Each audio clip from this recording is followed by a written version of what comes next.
It is Sports Talk Tonight with Gurnsey and Bedard, and what the thought process, I mean, I guess you can't let it bother you. You just have to accept that there's going to be competition at any position that you're recruited for, but 21 wide receivers, I don't know how many were on the team, and you were in a wide-open offensive set with Don Reed. I don't know how many receivers were on the team at the time, but gosh, and I'm not trying to be critical here. It's just kind of you wonder, do you need that many when maybe we're short a couple of, then you fill in the blank, defensive backs, corner, I don't know, but do you come in with a little bit different mindset as a recruit when that's the situation?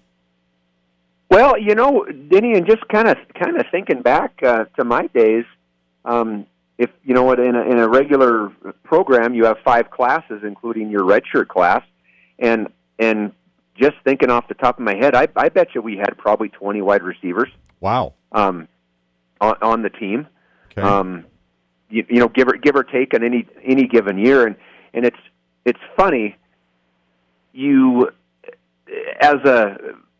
I never felt secure in my position as a receiver. I never thought that I was going to walk in and just be the starter. Maybe as a senior, but Coach Pflugerad would never let you think that you had anything sewn up as far as the starting position. Sure. And so every time these kids came in, you were nervous. I mean, you see all their stats.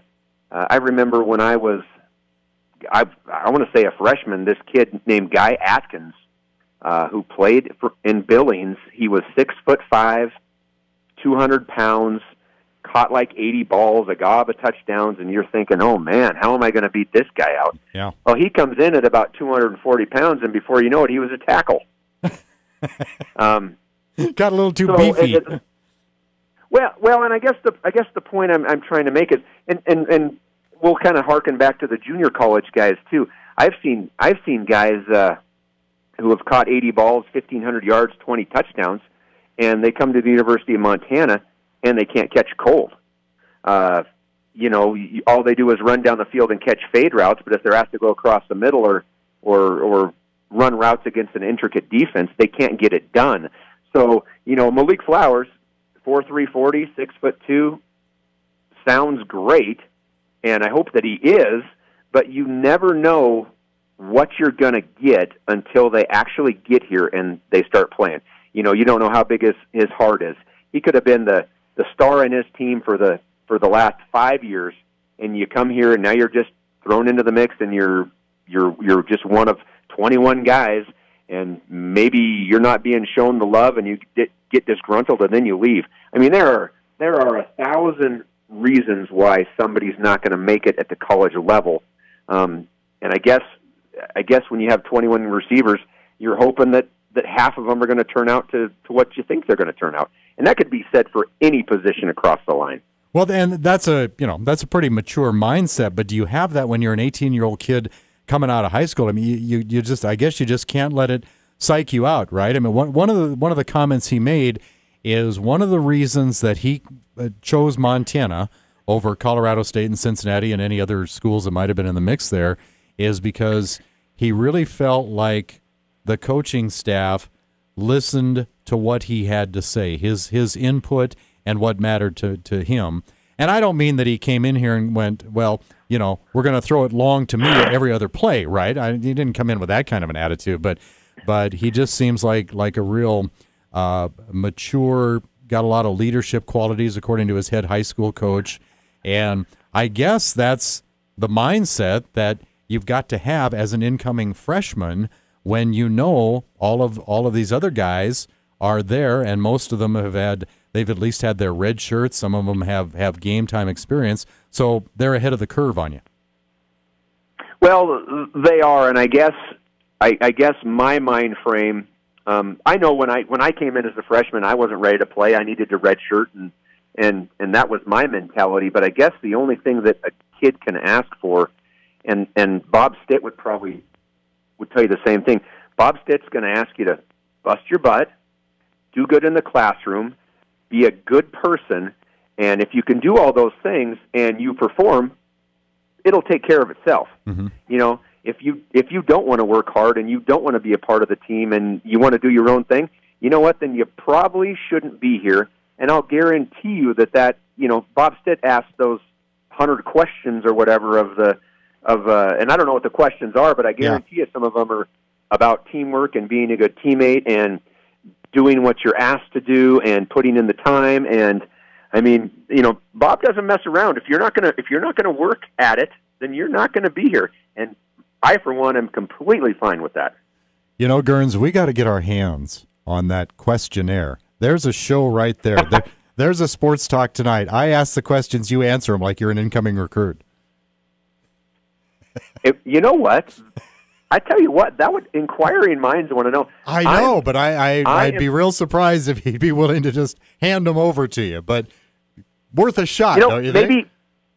Maybe he'd give us a dozen of them or something. Yeah, might give us a few. I mean, because, and to be honest with you, you talk to some of these recruits and they get recruited by 10, 15 schools, and a couple of them said, and I think one of the parents said, the University of Montana was the only head coach in Bob Stitt that actually sat there and asked these questions and actually wanted to get to know how the kid was as a person and what his goals were and or whatever it may be. And so you know what, maybe he doesn't want to give out those questions because he wants to corner the market on the personality quiz. Well, you're probably right, and to your point on that. Yeah, whether the kid you're trying to recruit ends up signing or not, that has got to leave some kind of I assume, favorable impression on every recruit when he comes in and does that. Oh, sure, and I guess Montana doesn't lose a lot of recruits to similar level schools, but I guess you never want to burn a bridge. So maybe you're in the running for a kid, and he goes to a bigger school, and he finds out that I probably shouldn't have come here. And then you think back to the recruiting process, and you go, who stands out in my mind? Which school, cared enough to get to know me and blah, blah, blah. And it goes, man, that Bob Stitt asked me 1,000 questions, blah, blah, blah. So you never know. I mean, right. You never know. Yeah. Well, we'll talk more about, speaking of recruits, we've got Lady Grizz recruits to talk about, probably a couple of Grizzly softball recruits to talk about when we get back, but we still have trivia today, even without Gurns in the studio. I think I can juggle all these knobs and dials and all these things in here and see if we can make you a winner in trivia. That's brought to you by Fuddruckers and Happy Days Car Wash. Voted Missoula's favorite car wash again this year in the Missoulian Readers Poll. Happy Days Car Wash. 15th anniversary celebration. And they've got a program going. You can get unlimited washes for as low as $24.99 a month. So, a month's worth of car washes, just $24.99. That's their 15th anniversary special.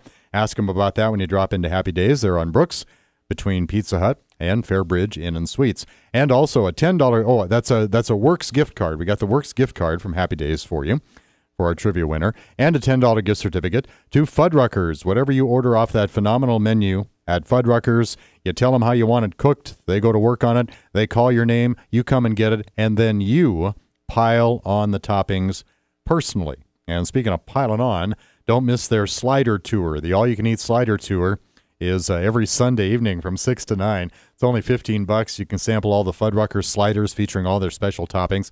That $15 also includes wedge-cut fries and soft drink or draft beer. That's Sunday evenings at Fuddruckers. Okay, 721-1290. Would love to make you a winner of trivia. Give us a call if you know the answer here. And we just started talking about this. The Montana Grizzly football team has added more depth to the wide receiver position with the signing of high school sensation Malik Flowers of Fontana, California. And we hope that Malik will someday gain as much fame as other celebrities from Fontana, California, which includes A, NFL wide receiver Marvin Jones, B, actor and the voice of SpongeBob Bill Fagerbakke, or C, rock and roller Sammy Hagar. Other famous celebrities from Fontana, California include A, NFL wide receiver Marvin Jones, B, actor and the voice of SpongeBob Bill Fagerbakke, or C, rock and roller Sammy Hagar. 721-1290 would love to make you a winner right now on Sports Talk Tonight. Gurns will be back joining me here in a moment. We are brought to you by Grizzly Liquor. They're located downtown next to the Iron Horse. Big Sky selection and online at grizzlyliquor.com. Let's see if we can make you a winner at 721-1290 on Sports Talk Tonight.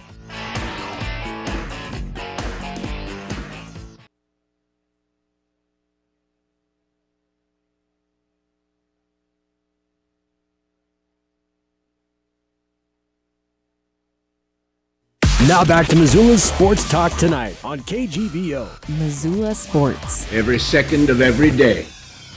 We welcome you back to Sports Talk Tonight with Gurns and Bedard. Denny in the studio, Scott on the road. We'll get back to him in just a second. But first, we got us a trivia contestant here on Sports Talk Tonight. It's Dan Pearson in Hamilton. How are you tonight, Dan?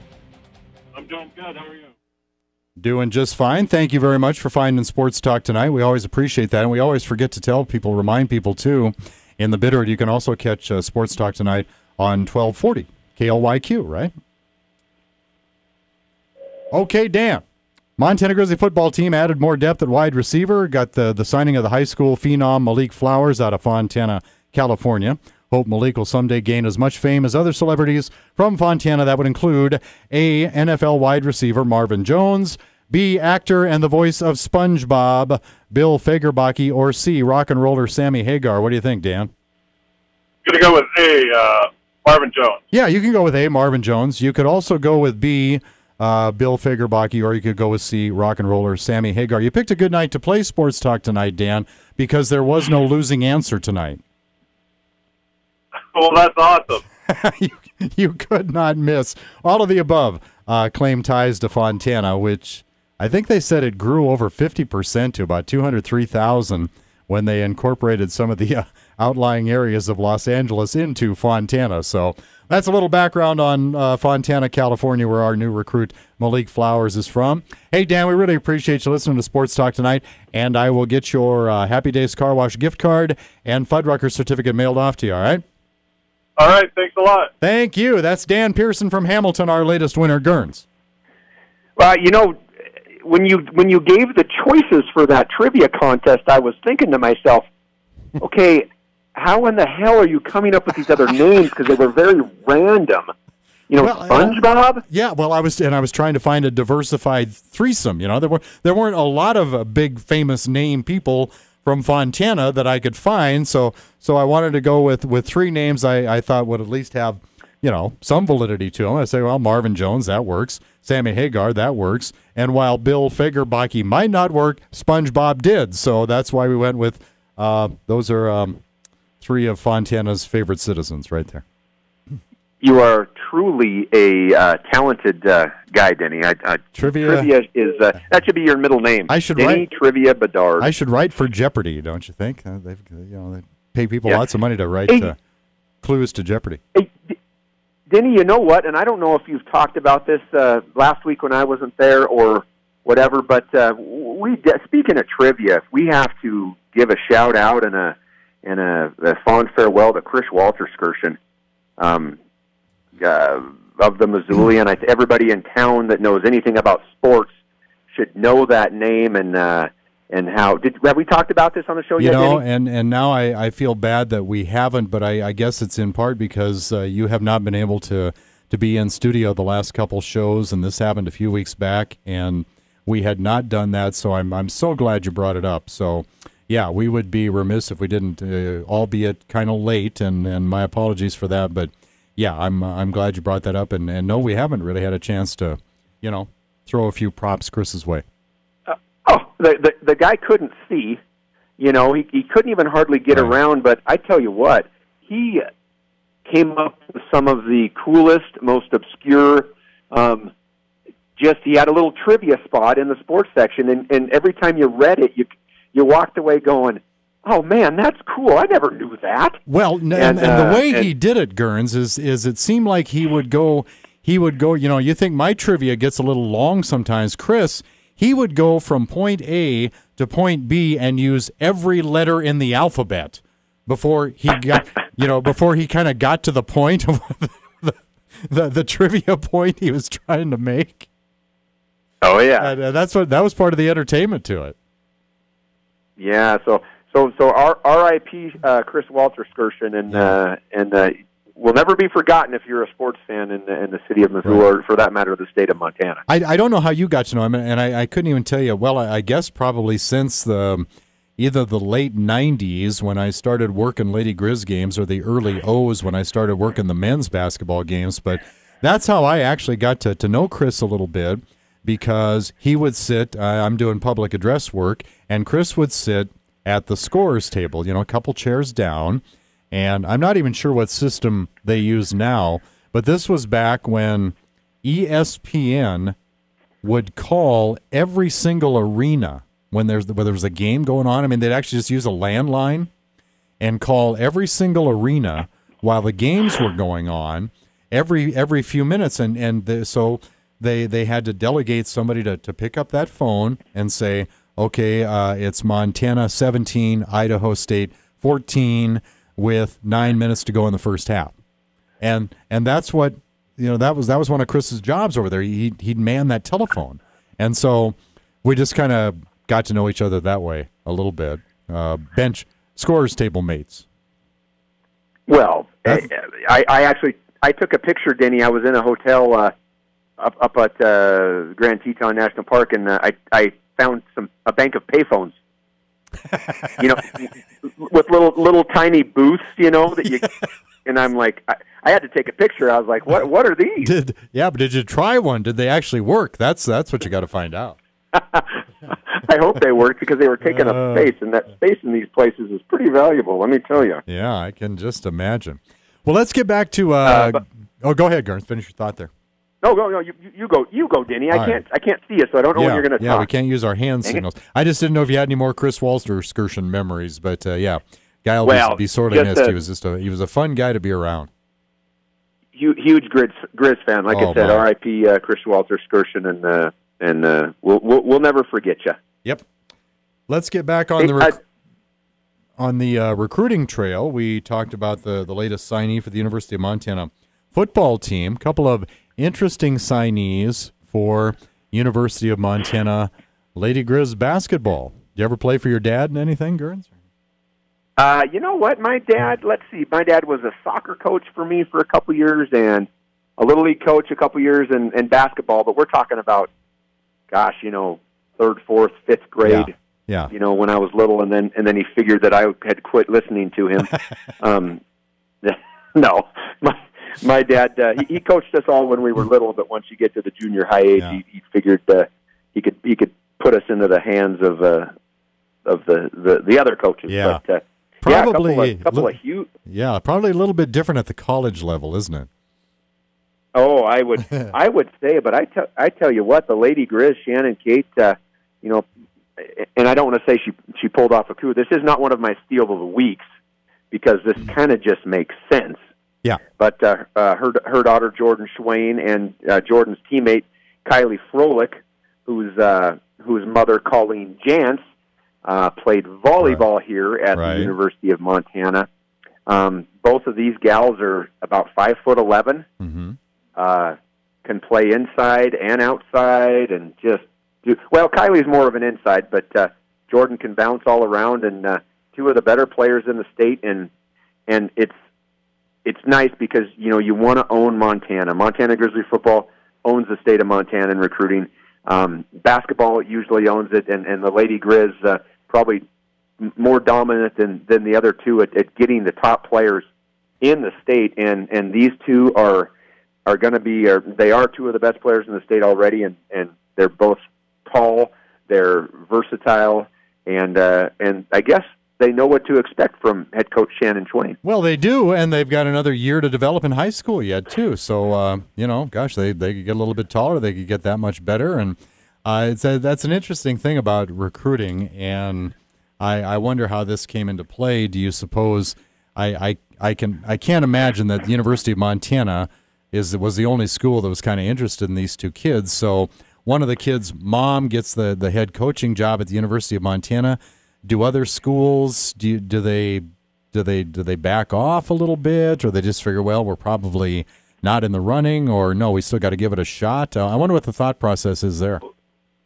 Well, I think it all depends. I mean, and I guess it depends on how honest the kid is. Yeah. Because the kid could. I mean, now, so when you're in football, you get 5 recruiting trips and official recruiting trips, and I know that over time, some kids take 5 recruiting trips when they damn well know where they're going after taking the first one. So some of them just want to take the trip, be wined and dined, and go to some place they might never go. I don't think that Jordan Schwain has taken a recruiting trip anywhere, and she'll probably take one to the University of Montana. I guess the point is, Denny, it depends on how honest the kid is. If Montana State, I'm sure they have to call and they have to do their due diligence and say, hey, we'd love for you to come play with us. And I'm speaking for Jordan, and I have no idea, but one could assume that she might have said, you know what? I mean, if the University of Montana offers me, I'm going to come here and play for my mom. Right. Yeah. I mean, no doubt. It could be as simple as that. Or do they go, well, I'm not really sure what I want to do. Sure, I'd love to come see your school. I mean, I don't know. I got to assume that these 2 girls were fairly honest with their recruiting, and people probably called, and then maybe they just backed off and said, yeah, that's where they're going. Well, and we welcome them to Lady Grizz Nation starting in 2018, the 2018-2019 season. Jordan Schwain and Kylie Froelich, Missoula Sentinel standouts. Also, congratulations to head coach Jamie Pinkerton. I got to admit I didn't miss you all that much last week, Gurns, because once you get I had the house band in here. I had Eric Tabor, sports information director, and I had Jamie Pinkerton, head softball coach. And once those 2 guys get to go, I think I could have walked out of the room because Eric pretty much handled the interview, but he does a great job at that. And but he is just such a fun interview, Jamie Pinkerton, and you could tell just how proud he was of that softball team, and he really he most coaches will do this. You can tell when being humble or humility is sincere, and it really is in his case. He just really downplays the fact that, dude, you stepped in here and built this really cool something out of nothing. And Jamie's response is, hey, an awful lot of people had an awful lot to do with this. And yeah, that's true, but I can't imagine, just now that I've got to know him a little bit, I can't imagine a more perfect hire in that situation than getting an architect like he is. Well, you're right, Denny. He's been to some big name programs. He's won a lot of games. He's gone to the World Series, softball, and yada yada yada. But like you said, there's got to be some really great pleasure in coming to a brand new program and building it from the ground up. I mean, especially with the facility that those girls have, and the facilities that are coming. Right. And he's done an amazing job. And talk about the NCAA Softball World Series. I actually was watching some of that. Softball is getting more popular by the year. They are on regular ESPN. I mean, they played the regionals, the Super 8, whatever they call it. I don't even know what they call the baseball one, the World Series. But Oklahoma beats Florida. Oklahoma's won they've won back-to-back now. Right. They've won the last 3 out of 5, and I think the other 2 were won by Florida. Florida and Oklahoma have combined for 4 of the last 5 or 4 in a row, something like that. But yeah, it's amazing just how consistent the powers of that sport, like so many big-time sports, have performed. But yeah, Oklahoma and Florida, they're kind of the premier teams right now. And Oklahoma, although Oklahoma was not seeded as high as Florida. I think Oklahoma came in as a number 10 seed, but they number 10. They proved to be tournament worthy, and of course it's in their home state. They're motivated to play at that venue, which is not very, very far from their campus. Not saying it's a home field advantage, but it's got to be somewhat of an advantage. You don't travel. You're going to have a lot of crowd support and all of that, but still to be seated number 10 and work your way through, and the way they had to go about it is pretty impressive. Well, and hats off to Montana for getting to the tournament this year for the first time ever. And once you get a taste of that, yeah, it makes you want to get better. And it's nice. You know, the difference between the softball and basketball compared to the football. Football's you're 1AA. You're playing against 1AA. In softball and basketball, you're playing with the big boys and the big girls. I mean, you're at the upper level, and what a it's not just okay. So you got there this year. Now it's let's get there and let's win a game. Yep. And then hey, let's get there and not just win a game, but let's win a series. So you can see the progression, and hopefully they take steps forward year after year. And another thing that comes into play that's very important is now that you've got an extra recruiting tool to add to this. Already in just 3 years of existence, it's like if you're a premier athlete at your sport and you're being recruited by a school and you like to play that sport in front of actual crowds. Obviously, that's been a big seller for Montana football for years, a big seller for Lady Grizz basketball. Well, Montana already leads the Big Sky Conference in home attendance for softball. And you mentioned the stadium. That's just going to grow, and he's developing that mini Lady Grizz following of a real loyal fan base that's pretty good sized and presumably only going to grow from there. And I think maybe these were maybe done deal recruits already before they made it to the NCAA tournament, but to get Montana's Gatorade Player of the Year to come to your program next season, and to get Idaho's Gatorade Player of the Year to come to your program next season, I think things are looking pretty good for Coach Pinkerton, don't you? I think they are, Denny, and winning breeds good things. I tell you what, you win and people will come. The winters are a little bit long, but why would you not want to go to a school as beautiful as University of Montana with the facilities that we have now and that we will have, and the fan support? I mean, and I think you might have nailed it on the head too, Denny. Is nobody wants to play in front of an empty empty stadium, an empty gym. I mean, when you bring a recruit to Lady Grizz basketball and there's 3,000 people there, and you bring them to, Idaho State and there's 300. That recruits remember that, and the University of Montana football team has done such a great job. How many recruits came to the North Dakota State game, Bob Stitt's first game, when we beat them, and saw the atmosphere, and you heard it time and time again? I was here at that game, and oh my God, I want to. Kids remember that, and that's a huge selling point. I think they're still remembering that after what's going to be 2 seasons. Sports Talk tonight is brought to you by Bell McCall Ford. Great selection of new and used cars, trucks, and SUVs. Bell McCall, your locally owned, low-cost auto dealer for over 100 years, downtown Hamilton. When we come back to Sports Talk tonight, Steel and Stupid with Gurns and Bedard. A reminder from Jerry Russell's Lunch Rock.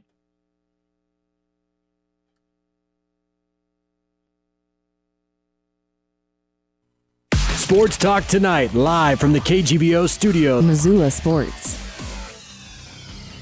Welcome back to Sports Talk tonight. We really appreciate all of you being there. Gurns and Bedard. Bedard in the studio, Gurns on the road. But he is ready, let me tell you. He came prepared for this. That would include, I assume, the Steel of the Week. Brought to you by True North Steel, Western Montana's industry leader in quality manufactured and fabricated steel products. Gurns, my friend on the telephone. What's the Steel of the Week? Well, Denny, it's you know what? It's a complete cop out, but it's a good cop out. It has a message. And there's really not a lot going on in the sports world. You got some baseball, you got the NBA finals, which have been ho hum. Cleveland down 0-2 going into Game 3 tonight. But I always fall back on things I'm familiar with or things that I love. Usually means football, and it usually means the Seahawks. My Steel of the Week, and it's a very subtle Steel of the Week, it's the Oakland Raiders stealing Marshawn Lynch. And not a lot of people have given a second thought to this, but, Marshawn Lynch with the Seahawks, one of the top running backs for 4 years, Super Bowl champ, you name it. He retires, goes and does his own thing, and then he has the opportunity to play for his hometown Oakland Raiders, and the Seahawks kind of graciously didn't really, 7th or a 6th round pick to trade Marshawn Lynch to the Raiders, and Marshawn gets to go home to his hometown of Oakland and play for his team, which was a lifelong dream of his. But I was listening to an interview last night, and all Marshawn could do, they were talking about, hey, you're stepping into a great situation with a great defense and a great quarterback and your team on the upswing.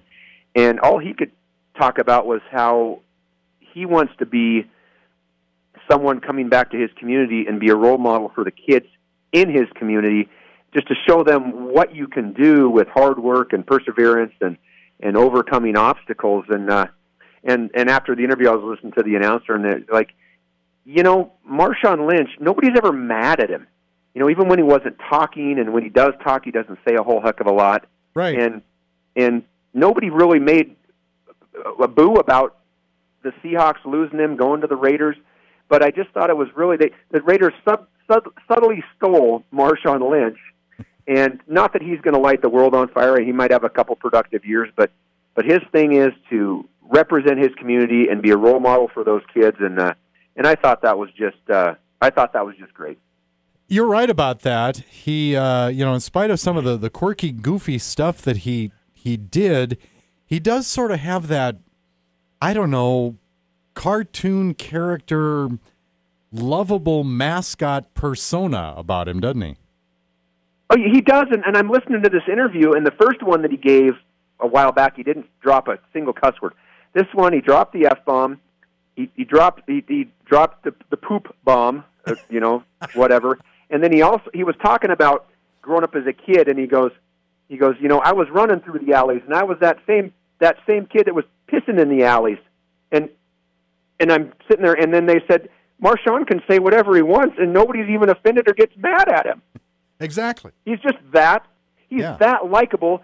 And I remember when he came into the league and he got in trouble for a gun possession thing with the Bills and the gold teeth, and all anybody was doing was calling him a thug and this and that. And I tell you what, he's just put his head down, minded his own business, and had a very successful career, and for all intents and purposes, just a really successful human being. I guess it shows no world problem cannot be solved with out a bag of Skittles. You're just gonna have that. So that takes care of everything.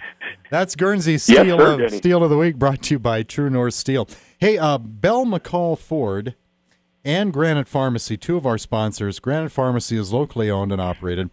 They're on South Avenue between Shopko and Big Sky High School. You find them at granitepharmacy.com. We sure appreciate them, and we always appreciate a stupid athlete of the week too, don't we? Yes, we do, Denny, and helps make the show go. It does. And my stupid athlete of the week, Derek Fisher, ex-head coach of the New York Knicks, former Los Angeles Laker, among other teams. A lot of world championship rings. Was driving down the road in California after a night out with his girlfriend, and ends up hitting a curb and flipping his car, and gets arrested for a DUI. And in this day and age, with Uber and with limos, and I mean, the guy's got tens of millions of dollars in the bank. If you want to go out and have a good time, hire somebody.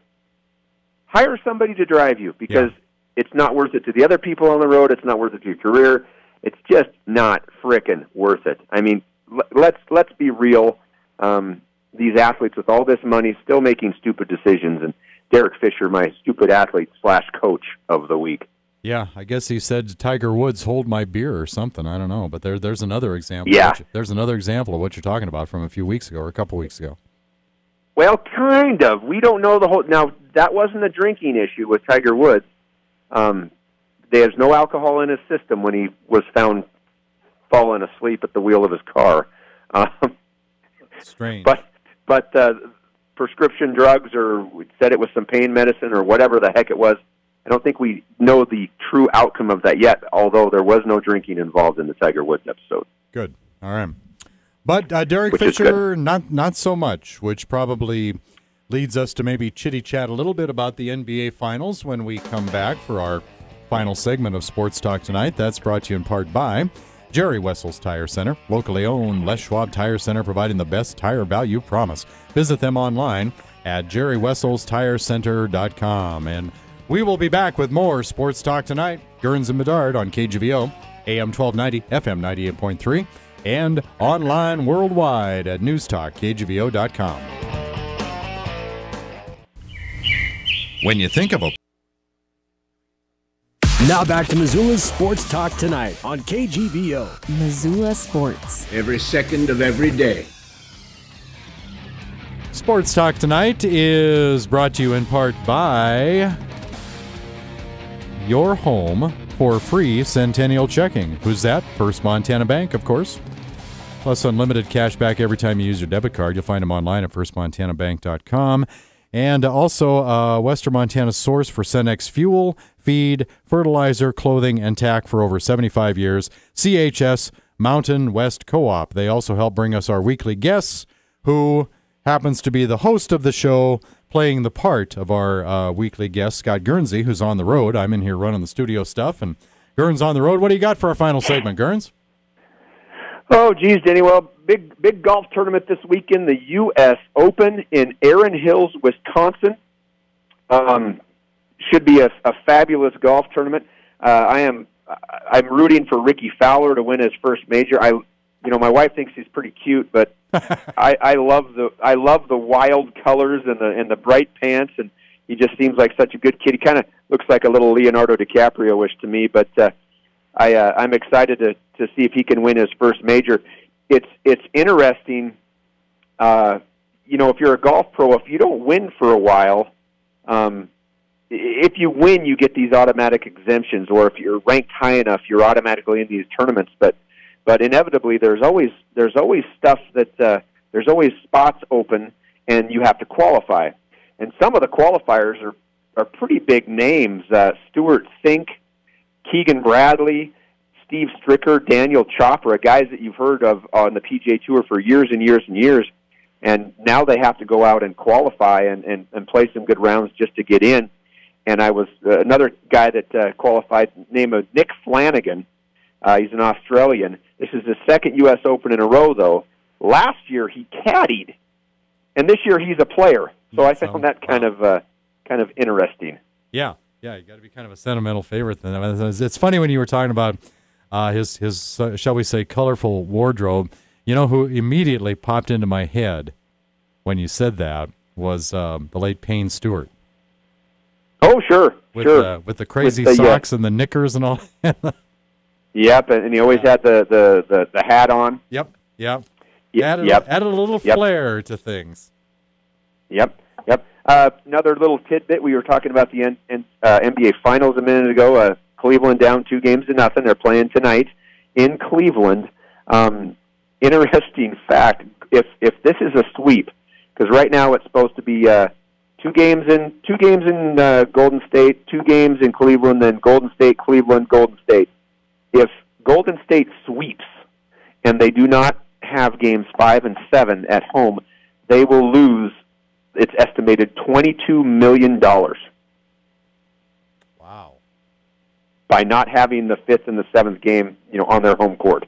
Oh, man. Large chunk of change. I'll bet you most Golden State fans, there's the excitement of a team going 16-0 to win an NBA title.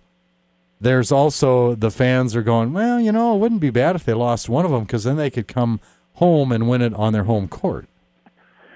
Yeah, very interesting. That would be something if they could sweep them. I guess we'll see if that happens. I'm a LeBron James fan, so I'm rooting for Cavs. And if you remember last year, Cleveland was down 3-1. Yeah, and came back and won. Which so anything's possible. Well, I guess, and I don't want to be too skeptical about it, because I tend to root for the Cavaliers too. But you look at not only the fact that they went up 2-0, 2-0, but this year the way they went up 2-1 is a little bit intimidating.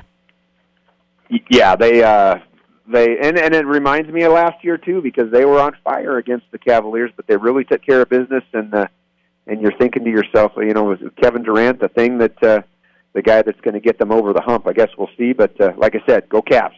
You bet. So the NBA Finals, 2-0. Yep.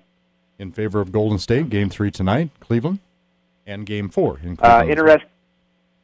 Interesting news out of Norman, Oklahoma. Bob Stoops, head coach for the Oklahoma Sooners, stepped down today. That is big news. Guy's been there a long time. Which is he's been there 18 years, and he's not old. He's not. No. I think he's in his 50s, maybe 60 at the most. Yeah, I do know that. I do remember him being one of the youngest head coaches at a elite level college football program back when he got the job. Well, and very interesting timing on this retirement. Number one, he's got a heck of a team coming back. Going to be vying for that 4-team playoff this year. Number two, most people retire after the regular season. After their last game of that season. So you can let the new guy come in and get his recruiting done and what have you. There's one of two reasons why I think he retired. Joe Mixon, who we've talked about before, he was the athlete that was in trouble for basically knocking out the girl in the restaurant. Yes. And getting suspended and kind of getting slapped on the wrist by Bob Stoops. I know he caught a lot of heat from that, and I know he still is. One reason why he might be gone, or they might be making him be gone. The other reason is when you leave at this time of the year, you don't give your school an opportunity to put out a national search for the next head coach. And if that head coach thinks that one of the guys underneath him needs to be that head coach, they will quit to put their school in kind of a lurch and force them to hire the guy that the outgoing guy wants to have in. Right. So the new head coach is Lincoln Riley. He's 33 years old, very young, probably. He's the youngest coach in FBS, and that could be the reason why he might have known he was retiring, but he might have been waiting this long just to let him take over the reins. But I found that very interesting. It was just out of the blue. Well, yeah, that made big news, or is making big news, as did the departure of Ohio State's basketball coach, Thad Matta, which I believe happened on Monday, a mutually agreed upon decision. And you play at that level, and expectations are just so sky high. And I guess Ohio State basketball, kind of one of those take for granted programs in my mind, in that, well, they're always good. They may not be national champion good, but they're always good. But they have not been to the NCAA tournament the last couple of years, and that looms large in the Big Ten Conference at that level. Well, boy, that's my computer firing up, Denny. What the heck's going on here? All right. I guess it wanted to be on Sports Talk tonight. I don't know. Well, and you know what? When you Ohio State, for example, you've got a nationally ranked, always in the running football team, and you think that your basketball team should be there as well. And Thad Matta had a good run, but he's kind of fallen on, I don't want to say hard times, but hard times for that program and where they think they need to be. And they want their basketball team to be national champions too. So maybe something to do with it. Could very well be. Also, the Stanley Cup Finals, those got very interesting. It's almost like these two teams are sort of becoming, I don't know, a little. There's some bad blood forming in a hurry between the Pittsburgh Penguins and the Nashville Predators, and what a novelty it is. A team like the Nashville Pittsburgh, you just kind of it's sort of like Ohio State sports. Well, they're going to be up near the top almost all the time. You kind of the Penguins are in the Stanley Cup. Oh, okay, they are in the Stanley Cup on a fairly regular basis. So, but that's nice. But the Nashville Predators, that is so unique, and the fans are just going crazy. But they managed to knot it up 2 games apiece. The series resumes tomorrow, I believe, in Pittsburgh, but not without some bad blood boiling there. It's getting kind of interesting.